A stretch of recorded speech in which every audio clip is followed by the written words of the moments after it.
Salut à toutes et à tous, c'est Alex. Aujourd'hui, on se retrouve pour un tuto sur Cinema 4D.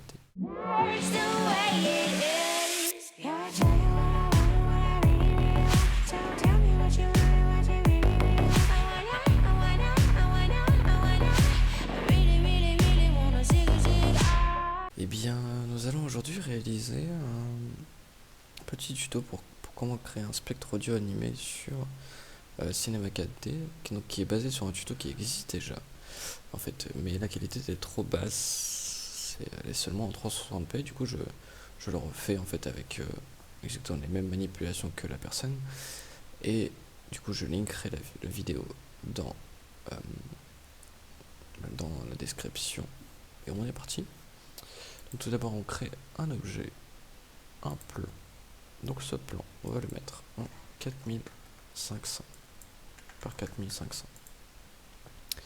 Vous allez directement dans le réglage de rendu pour mettre le format à cause des bandes qu'il y a sur le côté là. Vous allez le format, au lieu de le mettre en 4 vous allez le mettre en 16 neuvième, comme ça vous avez tout votre écran. Hop. Vous allez créer une nouvelle texture, double clic. Dans la couleur, vous mettez texture, surface, échiquier. Mettez la couleur que vous voulez ici, peu importe dans tous les cas. Vous pouvez bien sûr évidemment changer en addition, par exemple comme ça, un petit peu plus gris, hop, voilà. Soit vous mettez vraiment un échiquier en noir, soit vous mettez un peu plus gris. La réflexion, moi je ne la mets pas sur l'échiquier. Vous pouvez la mettre, mais vous n'êtes pas obligé. En vrai, on va la laisser pour cette fois. Pac-Man, hop, on a la vergosité, on met, voilà, comme ça. Vous laissez comme ça, vous fermez, vous appliquez votre matériau sur le plan. Voilà. Alors vous allez créer après un cube, un clic, vous le redimensionnez avec des petits carrés orange.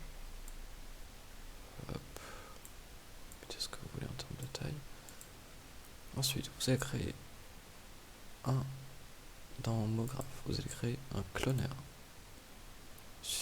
Vous prenez pas le cloneur, vous prenez le cube et vous le glissez sur le cloneur, ce qui va vous permettre de dupliquer votre cube.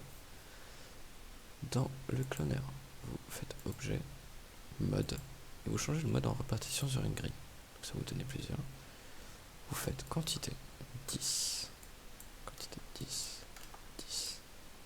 Si vous mettez taille 1000 et 1000.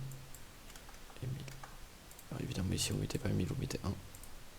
Hop, comme ça, ça vous fait une taille normale. Vous dézoomez un petit peu. Vous replacez. Donc, si on fait un premier rendu, ça nous donne ça. Ensuite, vous allez créer encore un nouveau matériau. Hop. Vous choisissez la couleur que vous voulez. On va choisir rouge pour cette fois. Hop. Vous allez laisser la spécularité en additive sur le Pac-Man. Vous pouvez enlever la rugosité, laisser comme ça. Vous mettez très peu. Vous mettez très peu. 5% même pas. Hop. Vous pouvez limite la retirer, c'est pas obligatoire. Moi j'aime pas trop, donc je vais la retirer. Hop. Voilà. Et vous la ajoutez sur votre cube. Hop. Si vous faites un premier rendu, ça donne ça. Je déteste cet effet de réflexion qu'il y a sur le sol, donc je vais retirer aussi la réflexion qu'il y a sur le plan. Vous n'êtes pas obligé, c'est juste à titre personnel. Après ça, vous allez créer une lumière. Hop, la lumière évidemment, vous la placez comme vous voulez. Faites des tests de rendu pour voir ce que ça vous donne. Donc là ça fait hyper plat sur la lumière. Vous faites ombre, masque d'ombre, et vous refaites un rendu. Ce qui vous donne déjà un peu plus d'ombre. C'est déjà un peu plus joli, on va dire. Sur les cubes, vous allez mettre un biseau. Donc cube, objet, biseau. Le biseau évidemment, plus il est élevé, plus ça s'arrondit. Si je mets ça, c'est-à-dire qu'on est à 17, c'est le maximum. Hop, si on baisse, voilà. Je vais le mettre à 6 moi. Voilà, ça ne fait pas trop. voilà, on va laisser comme ça. Donc si on fait un réglage de rendu avec nos ombres, etc. Donc évidemment, pour la lumière, l'ombre et tout, vous faites un petit peu comme vous voulez. Je vais la placer ici. Est-ce que ça pourrait nous donner? Ok, limite c'est pour le matériau du cube. Si vous avez un effet de contouring qui vous fait un effet un peu néon, vous pouvez le faire évidemment. Il y a pas mal de tutos sur ça. Une fois que vous avez tout fait là, donc vous avez votre lumière, votre cloneur, votre cube, votre plan. Vous cliquez une première fois sur le cloneur, vous faites mot graphe, effecteur, effecteur audio.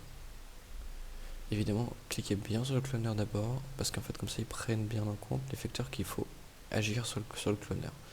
Donc dans l'effecteur audio, vous avez votre nouveau menu qui s'est affiché. Dans le fichier audio, vous cliquez sur les trois petits points, vous allez chercher votre musique. La musique permettra de donner un rythme un peu style spectre audio. Plus la musique est grande, évidemment, plus si vous voulez faire un rendu musical, il vous faudra de temps et d'images surtout. Donc le Cinema 4D pour les fichiers musicaux, il prend que le format WAV, il ne prend pas le format MP3. Donc convertissez bien avec un convertisseur. Format WAV, le fait de convertir à la main ne permet pas de changer vraiment le format du fichier. En fait, il ne le prend pas en compte. Donc ici vous avez donc votre musique. Du coup, pour une musique de 3 minutes 46, il vous faut 6667 images. Vous pouvez les modifier ici. Hop, vous agrandissez. Activez bien votre haut-parleur pour qu'on entende la musique. Si vous ne l'avez pas, vous cliquez dans le vide ici, clic droit, modifiez les palettes. Ici, vous faites audio, le lecteur audio, et vous le glissez ici. Pour l'avoir, moi je l'ai déjà, donc ça sert à rien que je le fasse. Donc on a bien activé notre lecteur qui est bien en bleu. Vous avez mis votre musique. Donc si on peut lancer un premier mode d'application, ça nous donne ça. Voilà, ça bouge en fait uniformément. En fait, ils bougent tous de la même façon. Pour que ça s'adapte à la musique, dans votre effecteur audio, vous faites votre déplication et vous changez, vous mettez par étape. En fait, du coup, il va s'adapter à la musique, aux basses, etc. avec le graphique de fréquence ici qui vous permet. Vous pouvez atteindre les basses ici comme activer un peu plus de compression. Donc, on va mettre un peu plus de compression. Les minimums, on va les mettre à moins 60. L'intensité, évidemment, c'est pareil, vous pouvez la changer. Hop, donc si on met là, on va repartir de base. Hop. Évidemment, quand vous faites pause, il y a un mini rendu, ça vous donne ça. Vous pouvez changer la couleur, etc. Vous faites vraiment comme vous voulez, c'est vraiment très, très open. Hein. On limite, hop, on met en noir. Si on fait un effet de rendu, hop. Si vous voulez faire un rendu de ce genre d'animation, vous faites éditer le rendu. Et lorsque vous enregistrez, vous choisissez bien le format film heavy ou film QuickTime si vous voulez le son. Évidemment, si vous prenez les autres, vous n'aurez pas le son. Et donc voilà, c'est déjà fini. Un tuto très simple, très rapide, efficace, qui nous permet d'avoir une vue un petit peu des modes, enfin l'utilisation du cloneur. Bien sûr, vous n'êtes pas obligé de mettre un cube, vous pouvez mettre autre chose. Vous pouvez mettre d'autres objets, hein. Vous pouvez mettre un cône, un cylindre, un plan. Bon, je pense pas que ça marche, mais c'est toujours essayable. Polygone, sphère, d'avoir une capsule, enfin, ce que vous voulez. Donc voilà, bonne journée à vous.